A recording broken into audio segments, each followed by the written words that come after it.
Je vais vous raconter combien j'étais teubée quand j'étais petite. Et peut-être que je le suis encore un petit peu. Chose à savoir, c'est que quand j'étais toute petite, maternelle, CP, CE1, CE2, j'étais une cancre, j'étais la clown de service et je foutais tout le temps le bordel dans la classe. J'avais des mauvaises notes, je trichais, je faisais faire des conneries à mes camarades, je leur faisais du chantage. Enfin vraiment, j'étais vraiment un démon quand j'y pense. Là, on est en période de la galette des rois et on avait fait une galette des rois en CP dans ma classe, là où je faisais le plus de conneries en plus.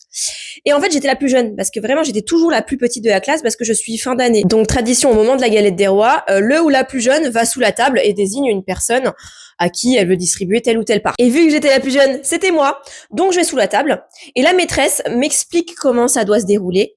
Sauf que moi, j'étais paniquée. Je pensais qu'il y avait une évaluation surprise et qu'il fallait que je devine un prénom, sinon j'allais me faire engueuler. J'avais tellement l'habitude de me faire gronder en classe, vu que je savais rien, je comprenais rien. Eh ben, je pensais qu'il fallait deviner un prénom. Donc, je suis sous la table. On me dit, dis un prénom. Et je reste comme ça, stoïque, et je suis en mode bug, erreur 404. J'arrive pas à donner un prénom, parce que pour moi, si je donnais le mauvais prénom, j'allais me faire engueuler. Donc on me force, Mélissa, dis un prénom.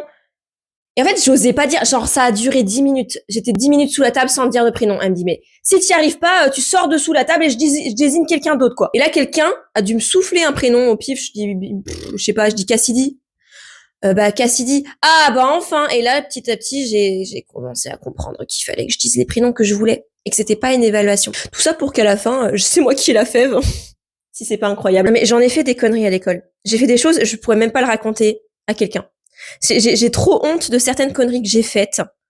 Mais pourtant, ça va. Ça veut pas dire que je suis devenue quelqu'un de mauvaise, vous voyez. Je suis pas une peine perdue aujourd'hui. On évolue tout le temps. On évolue. Mais j'étais horrible. C'est à partir de la CM1 que je me suis assagie. Et puis, comme vous le savez, à partir de la CM2 et collège, je me suis fait harceler, j'ai été aussi maltraitée, etc. D'ailleurs, on est d'accord que quand on était petit, on voulait absolument avoir la fève pour être reine, roi.